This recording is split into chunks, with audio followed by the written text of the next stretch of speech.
안녕하십니까. 닥터계고생 이성건입니다. 입지 얘기를 하고 있어요. 벌써 4번째 시간인데요. 어떻게 좀 도움이 되셨어요? 저는 너무 재밌습니다. 제가 알고 있는 지식을 여러분들께 말씀드릴 수 있어서 영광이고, 또 제가 아는 지식이 전부가 아니라는 얘기를 3부에서 했던 것처럼 다시 한번 강조드리면서, 자, 4번째 상가 분석 얘기를 좀 드릴까 해요. 자, 지역을 정했고요. 상권을 정하셨습니다. 다시 말해서 수원에서 해야 되겠고, 수원 여러 개 상권 중에서 내가 아주대 삼거리 해야 되겠다라고 결정을 하셨다고 가정하에, 그러면 그 다음에는 상가를 정하셔야죠. 상가. 그 지역, 그 상권에서 내가 어디에 갈 것이냐를 정하셔야 됩니다. 얼마 전에 저 후배랑 같이 목동에 갔다 왔어요. 서울에서 해야 되겠고, 서울 중에서 목동에서 해야 되겠다라고 한 후배였어요. 자, 그러면 목동에서 할 건데, 목동이 상권이 몇 개가 있단 말이에요. 그 중에서 상권을 정했어요. 이게 이제 목동역이랑 오목교역이 있고, 그 가운데 상권이 또 하나 있더라고요. 이마트 상권. 이 3개 중에서 상권을 정했어요. 예. 서울 목동에서 해야 되겠고, 그 중에 상권은 이마트 상권에서 해야 되겠다라고 했단 말이에요. 그래서 그 이마트 상권에서 어느 상가가 나와 있는지 이제 조사를 한 거죠. 부동산에 들어가서 아는 부동산한테 투트랙으로 가가지고 알아봐 달라 그래서 그 지역에 그 상권에서 나와 있는 상가를 찾았어요. 한 3개 정도 물건이 나왔는데 그 중에 2개 물건이 좋았죠. 물론 이제 그 나온 상가가 마음에 안 들면 기다리면 됩니다. 나는 목동에서 해야 되겠어. 목동은 지금 비어 있고 우리 가가 비어 있고 괜찮은 것 같아. 그렇게 판단해서 기다려도 되지만 일단 내가 칼을 뽑았으니까 일단 상가까지 알아보는 거죠. 다행히 그 목동에 제가 아는 지인이 또 개원을 하고 있더라고요. 그래서 그 후배랑 같이 제가 또 갔어요. 그래서 그 지인을 만났어요. 네가 여기서 한 3년 정도 목동에서 개원을 하고 계신데 어떠하시냐. 다행히 외과 의사였거든요. 다른 파트였지만. 그래서 여쭤봤어요. 여쭤보고 그 상권의 상가에 대한 얘기를 했죠. 그러면은 어떤 걸 고려해야 되느냐? 첫 번째는 일단은 시설인 거죠, 시설. 내가 원하는 과가 이 상가에 들어갔을 때가 더 나을지, 저 상가에 났는지가 더 나을지, 시설 평수를 해야 되죠. 저기는 70평이고 여기는 60평이다 했을 때, 2개가 다 괜찮은가? 아니면은 나는 좀 넓은 평수가 나은가? 뭐 이런 거를 해야 되고요. 그 다음에 시설이 주차 시설 봐야죠, 주차. 주차가 잘 돼 있는데, 여기는 주차가 좋고 여기는 주차가 별로 안 좋더라고요. 여기는 이마트가 있는 건물이어가지고 주차는 정말 좋아요. 근데 여기는 그냥 단독 건물이라서 주차는 몇 대 못 되더라고요. 그러면 이제 그런 거 비교해야 되고, 그 다음에 이제 가시성 비교해야죠. 밖에서 봤을 때 여기는 잘 보이고 여기는 잘 안 보이는 거죠.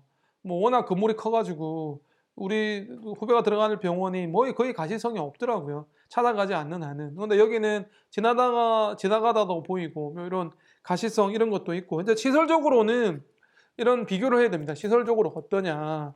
그 다음에 2번째는 이제 그 고객들 입장에서 얼마나 접근이 가능하고, 그 다음에 그 유동성을 좋은가를 봐야 되는 거죠.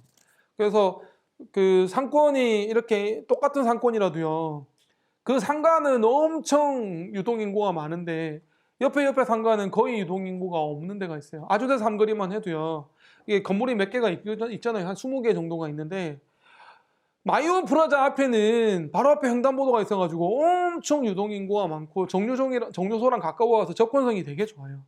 근데 건너에 있는 거는 거의 거리상으로는 15m, 20m 밖에 차이가 안 되는데 저기는 유동인구가 별로 없어요. 왜냐하면 정류소가 여기에 있고 횡단보도가 여기에 있고 건너편 정류소가 여기에 있으면 사람들이 이렇게 지나가지 이렇게는 안 가거든요. 그러니까 동선이 이렇게 되니까 건물이 이쪽에 있으면 사람들 유동인구가 많이 없는 거죠. 접근성이 떨어지는 거죠. 그런 걸 보셔야 되는 겁니다. 그러니까 상가도 그런 어떤 유동인구, 아까 상권이 유동인구가 중요하다고 했는데 상가 역시나 같은 상권이라도 유동이 어디가 많은지를 보셔야 되는 거죠.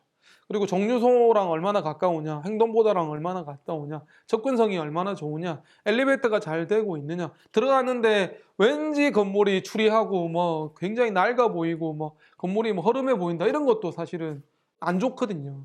요즘에는 주차 시설 되게 중요하다고 얘기 많이 하거든요. 주차가 엄청 중요하다고 얘기합니다.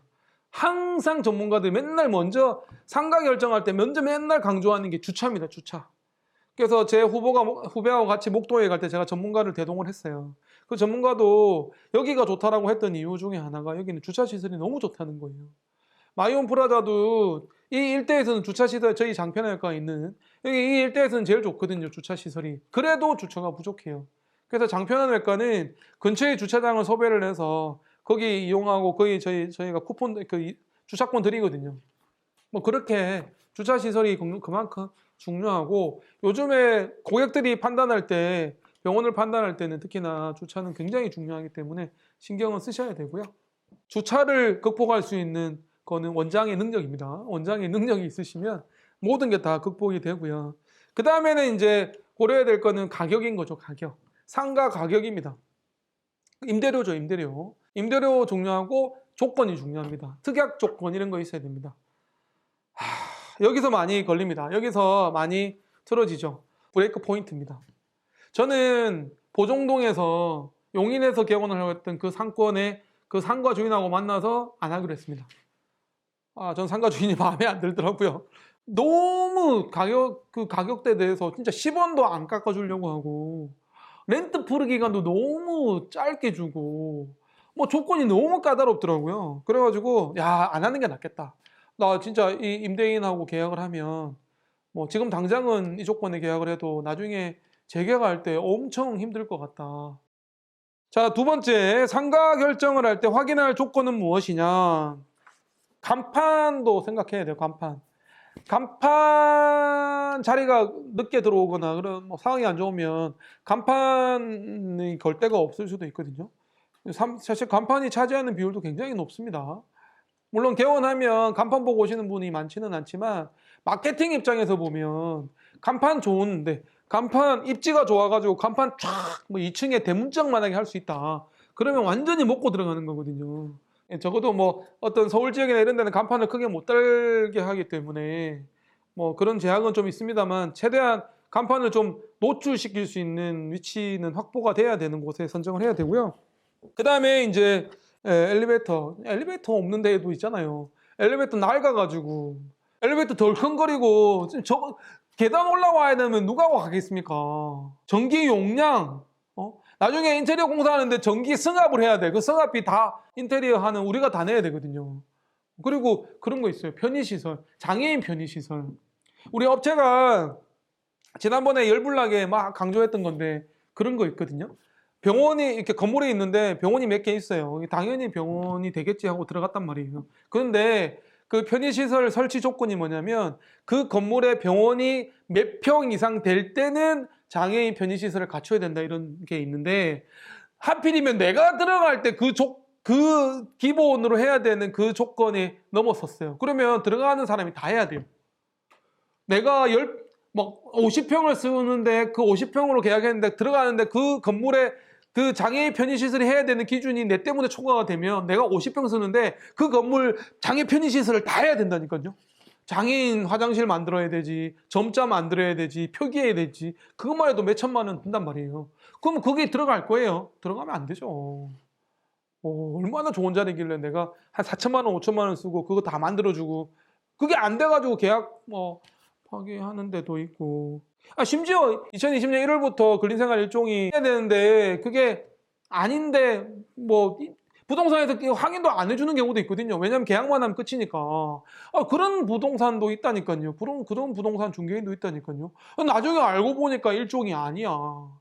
그럼 나중에 일종으로 바꾸려는데 그럼 나 병원 임대인한테 아니 병원 한다고 계약했으니까 이거 용도 변경 해줘야 되는 거 아니냐고 2종을 1종으로 바꿔줘야 되는 거 아니냐고 해주세요 하면 해주냐고 안 해줘요. 임대인 입장에서는 계약 다 됐는데 왜 해줘요? 그러면 그거 바꾸는 거 또 돈 들어요. 막 건축사 설계 계약해야 되지. 뭐 또 몇백만 원, 몇천만 원 든다고요. 그리고 그 사이에 얼마나 고생을 해요. 기간도 기한 바로 안 해주거든요. 또 몇 기간, 몇 달, 뭐 몇 주 걸리면은 그거 또 연장되고 가지고 심지어 공사 다 들어간 인테리어 한 중간까지 다 했는데 나중에 일종이 아니래. 그런 사람도 있어요. 속 뒤집어지죠. 왜 여러분들이 이런 거 제대로 공부 안 하시고 그냥 알아서 해주세요. 그래가지고 뒤통수 맞는 데가 엄청 많아요. 업체들은 얘기 안 해서 그렇지. 제 혼자니까 이런 얘기 하는 거지.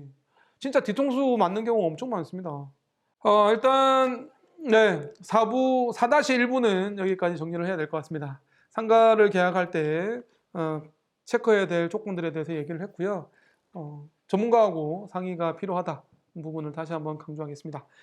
저는 닥터 개고생 장편한 외과 이성건입니다. 고맙습니다.